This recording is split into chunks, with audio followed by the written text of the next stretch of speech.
بسم اللہ الرحمن الرحیم۔ السلام علیکم ڈیئر ریڈرز، کیسے ہیں آپ سب؟ امید ہے سب خیریت سے ہوں گے۔ پیش خدمت ہے ناول غروب محبت کی قسط نمبر 18 اور 19، جس کی رائٹر ہیں سمیرہ حمید۔ ناول کو شروع کرنے سے پہلے چھوٹی سی ریکویسٹ، کائنڈلی میرے چینل کو سبسکرائب کیجیے گا اور بیل آئیکن کو بھی پریس کر لیں تاکہ نئے آنے والی ویڈیوز کے نوٹیفیکیشن آپ کو ملتے رہیں۔ میں کل قدسیہ کے گھر گئی تھی عفان، میں نے افسردگی اور اداسی سے کہا۔ اس پاگل سے کہنا تھا آپ ہی جاؤ کالج، عفان کا دم نکل جائے گا تو ہی آئے گی، اور اس نے مجھے فون بھی نہیں کیا۔ اس کے ذکر پر ہی عفان اتنا خوش ہو گیا تھا۔ وہ اب کالج نہیں آئے گی، وہ دبئی جا رہی ہے شیراز کے ساتھ۔ دبئی کیوں؟ عفان کو شیراز سے مطلب نہیں تھا، اس کی شیراز سے شادی ہو چکی ہے۔ کالج کی بلڈنگ گھوم کر زمیں بوس ہوئی۔ عفان نے میری طرف دیکھا، سر کو جھٹکا اور پھر کئی لمحے دیکھتا رہا۔ وہ مجھے پاگل سمجھ رہا تھا۔ مجھے یہ مذاق پسند نہیں آیا حوریہ۔ اس نے اپنی تیز آواز کو صبر سے دبایا اور بمشکل نرمی سے بولا۔ میں کافی دیر اس کی طرف دیکھتی رہی، پھر اس نے میرے مکمل انداز اور میری آنکھوں کو جانچا۔ اس کی آنکھوں کا جال در جال ہو گیا۔ ماتم زدہ آندھی مجھے اس کے آر پار چلتی دکھائی دے رہی تھی۔ اس نے مجھے مذاق کا کہہ دیا تھا، اور اس مذاق سے وہ جان کنی کے عذاب سے گزر رہا تھا۔ میں مذاق ہی تو نہیں کر رہی عفان، اس کی شیراز کے ساتھ شادی ہو چکی ہے۔ جن دنوں وہ کالج نہیں آ رہی تھی، انہی دنوں اس کی شادی کا سلسلہ چل رہا تھا۔ افسوس تو یہ ہے کہ اس نے یہ ساری بات ہم سے چھپائی۔ میں کل جب اس کے گھر گئی تو مجھے معلوم ہوا کہ اس کا نکاح ہو چکا ہے اور دونوں دبئی جا رہے ہیں۔ عفان مجھے ہی تکے جا رہا تھا۔ وہ اس انتظار میں تھا کہ میں کہوں گی میں مذاق کر رہی ہوں۔ ڈر گئے نا؟ میں مذاق نہیں کر رہی عفان، میں نے جھنجھلا کر کہا۔ تم مذاق نہیں کر رہی تو یہ سب کیا بکواس کر رہی ہو؟ وہ حلق کے بل چلایا۔ آس پاس بیٹھے اسٹوڈنٹس دیکھنے لگے۔ میں نے سر کو جھٹکا اور انگلیاں چٹکنے لگی۔ قدسیہ کی شادی ہو گئی ہے، اس نے خود کلامی کی، جیسے خود سے پوچھا اور خود کو بتایا ہو۔ قدسیہ ایسے کیسے کر سکتی ہے؟ صدمے کی شدت کو اس کے چہرے پر دیکھا جا سکتا تھا۔ اس نے ایسے شادی کیوں کی؟ بنا بتائے چھپا کر وہ اٹک کر بولا۔ اسے یہی سوال پوچھنا گوارا لگا۔ مجھے نہیں معلوم، مگر اس کا نکاح ہو چکا ہے۔ اس نے دونوں ہاتھوں سے اپنے سر کو تھام لیا اور ایسے راہی کی طرح نظر آنے لگا جس کے ہمراہی نے دیکھتے ہی دیکھتے راستہ بدل کر اسے بے نشان منزل کی طرف دھکیل دیا ہو۔ اس کی آنکھیں سرخ ہو گئیں اور وہ آس پاس نظریں دوڑانے لگا۔ جسے وہ ڈھونڈ رہا تھا وہ آس پاس کہیں بھی نہیں تھی۔ کافی دیر تک وہ اسی حالت میں بیٹھا رہا، پھر تیز تیز قدم اٹھاتا وہ وہاں سے چلا گیا۔ میرے پاس سے اٹھ کر اس کا جانا بھی کم و بیش ویسا ہی تھا جیسا قدسیہ کا تھا جب وہ آخری بار کالج آئی تھی۔ ایک جا چکی تھی اور ایک جا رہا تھا۔ مجھے خوف سا ہوا کہ عفان بھی ہمیشہ کے لیے چلا گیا۔ عفان کا فون بند تھا اور وہ مسلسل 3 دن تک بند رہا۔ وہ کالج بھی نہیں آ رہا تھا۔ اس کے گھر میں جانا نہیں چاہتی تھی۔ قدسیہ سے بھی دوبارہ رابطہ نہیں کیا تھا میں نے، مجھے اس کی ضرورت بھی نہیں تھی۔ مجھے صرف عفان کی فکر تھی۔ میں اس سے ملنا چاہتی تھی۔ 3 دن بعد رات گئے اس کا فون آیا۔ فون کر کے وہ بات کرنا بھول گیا تھا۔ وہ گہری گہری سانسیں لے رہا تھا۔ اس نے ایسا کیوں کیا؟ مجھے اس سوال کی پرواہ نہیں تھی۔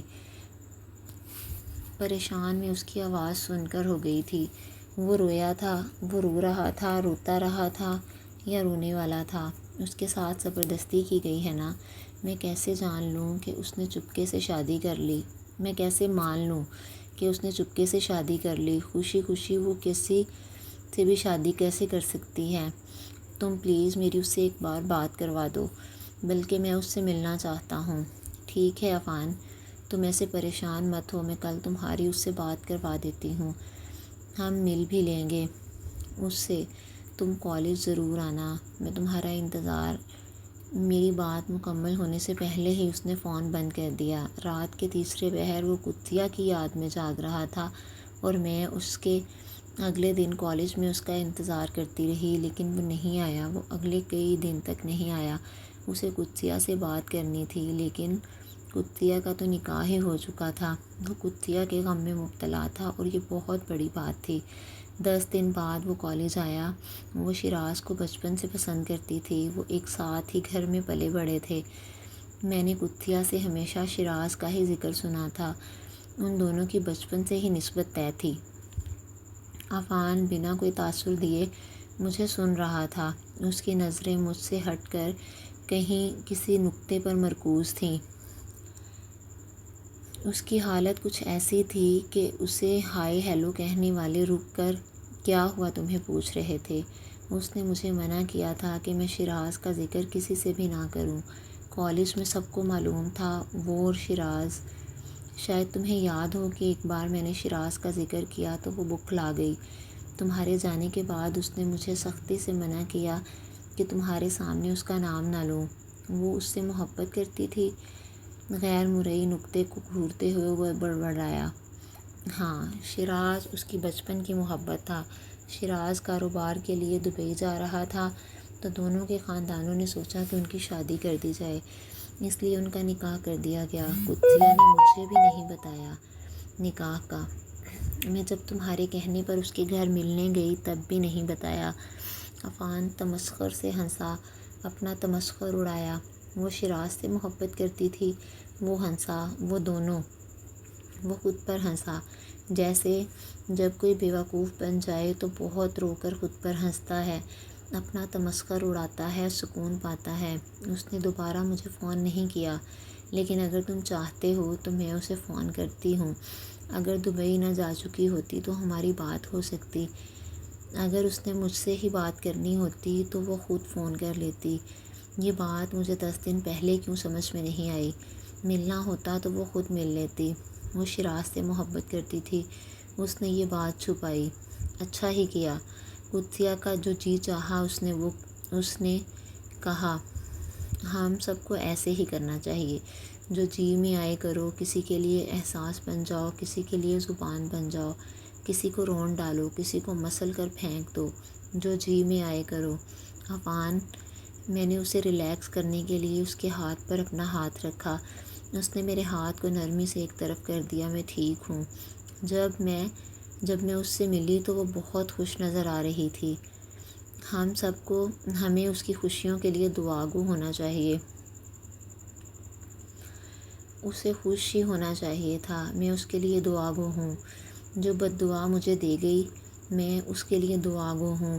وہ پھر سے ہنسا۔ وہ بار بار اپنا تمسخر اڑا رہا تھا، تھک ہی نہیں رہا تھا، بس ہی نہیں کر رہا تھا۔ مجھے کبھی اندازہ ہی نہیں ہو سکا کہ قدسیہ کون ہے، کیا ہے۔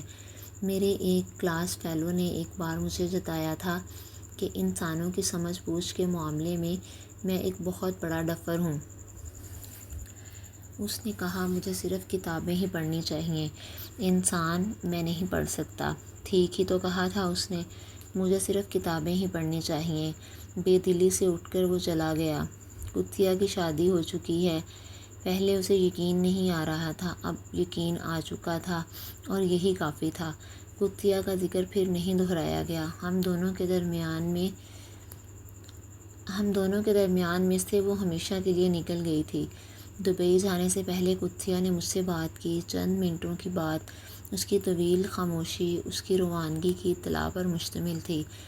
اس کے بعد میں نے اپنا نمبر تبدیل کر لیا۔ مجھے معلوم تھا کہ وہ بھی مجھ سے اب رابطہ نہیں رکھے گی، کیونکہ میں اور عفان ایک ہی کالج میں تھے اور ہم دونوں دوست تھے۔ میں اسے عفان کی یاد دلاتی رہوں گی۔ وقت کے ساتھ ساتھ عفان پہلے جیسا ہی بن گیا۔ وہ جب بھی ملتا پہلی سے ہی خوش دلی سے ملتا، مجھے نوٹس بنا کر دیتا، پڑھنے میں میری مدد کرتا۔ پھر بھی تبدیلی آ چکی تھی اور بہت بڑی آئی تھی۔ اس تبدیلی کی واضح شکل یہ بھی تھی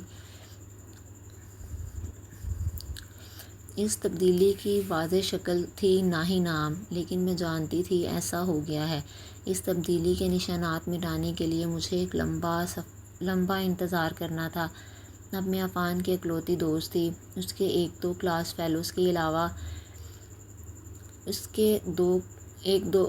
دو قریبی کلاس فیلوز کے علاوہ پہلے بھی وہ بہت پڑھتا تھا، اب اور زیادہ پڑھنا شروع کر دیا تھا اس نے، اور پڑھائی میں انسانی چہرے بھی شامل ہو چکے تھے۔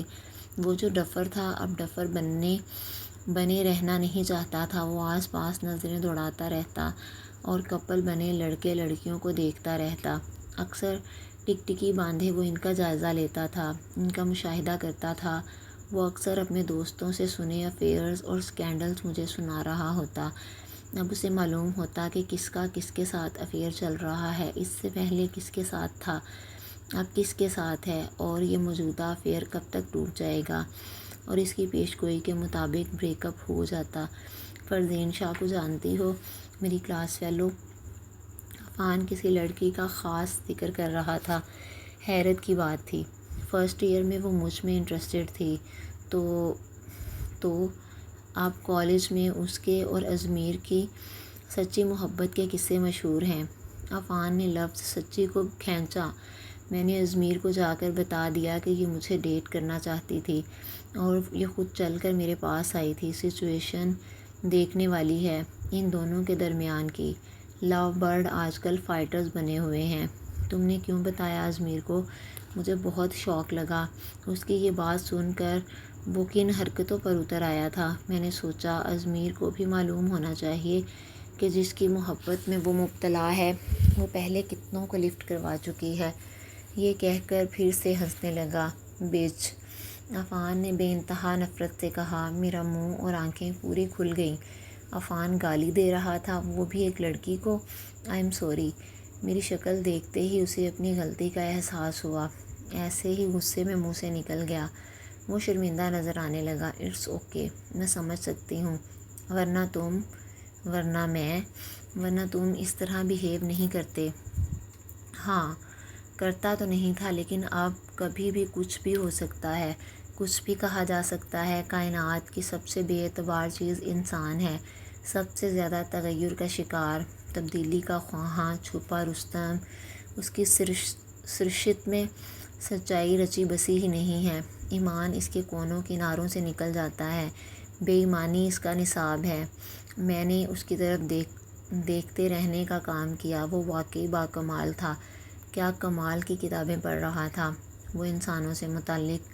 اس نے مجھے پریشان کر دیا تھا۔ ایک بے چین لہر میرے آر پار ہونے لگی۔ مجھے عفان کی یہ تبدیلی زہر لگی۔ اس کا کیا جاتا تھا اگر وہ پہلے والا عفان ہی بنا رہتا؟ میں نے اس سے محبت کی تھی، اور میری محبت کا یہ حق تھا کہ میں اسے پا لیتی، اور بس۔ اس کا مطلب یہ نہیں تھا کہ وہ سب سوچتا اور کرتا۔ بہت دن گزرے۔ ایک دن میں نے اپنے لمبے بھورے بالوں کو سمیٹ کر دائیں شانے پر پھیلا لیا اور اس کی طرف دیکھا۔ کیا اب میں تمہاری حور نہیں رہی عفان؟ مجھے یہ سوال کبھی تو کرنا تھا، اور میں نے کر دیا۔ اس نے چونک کر میری طرف دیکھا۔ اس نے شاید اس حور کو اب نوٹ کیا تھا، قدسیہ کی غیر موجودگی میں، قدسیہ کو دل سے نکال کر۔ تم ابھی بھی حور ہی ہو۔ اس نے میری کا لفظ استعمال نہیں کیا تھا۔ مجھے جلدی نہیں تھی، مجھے معلوم تھا کہ وہ یہ لفظ آج نہیں تو کل ضرور استعمال کرے گا۔ بیرونی اور اندرونی طور پر اس میں جتنی بھی تبدیلیاں آنے لگی تھی، اس کا اثر اس نے مجھ پر پڑنے نہیں دیا تھا۔ میرے ساتھ وہ پہلے کی طرح ہی تھا۔ میں اس کی وہی دوست تھی جو قدسیہ کی موجودگی میں ہوا کرتی تھی۔ میں اس کا جتنا خیال رکھ سکتی تھی رکھنے لگی تھی، لیکن بات ایک اچھی دوست تک ہی رہ گئی تھی۔ حتیٰ کہ اگر میں اسے آدھی رات کو جگا کر بات کرنے پر اصرار کرتی، تب بھی یہ دوستی والا رشتہ ہی رہتا۔ اور اب مجھے یہ رشتہ نہیں چاہیے تھا۔ وقت گزر رہا تھا اور میری یہ خواہش شدید تر ہو رہی تھی کہ میں اس کا ہاتھ تھام لوں، اسے سب کہہ دوں، وہ سب جو میرے دل میں اس کے لیے تھا۔ اسے یہ معلوم ہونا چاہیے تھا کہ حوریہ اس پر کیسے مر مٹی ہے۔ وہ اس کا دل ہے، اس کی جان ہے، وہ اس کے لیے ہر جائز ناجائز بھول گئی ہے۔ پھر ایک دن میں نے سب کچھ کہہ دیا۔ اس سے پہلے کہ وہ امریکہ چلا جاتا مزید پڑھنے کے لیے، میں نے خود ہی سب بتا دیا۔ اب وہ تو مجھے یہ کہنے سے رہا کہ وہ میرے بغیر مر جائے گا۔ کاش یہ نوبت اس پر آتی۔ مجھے لفظ محبت سے نفرت ہے حوریہ، کوئی اور بات کرو۔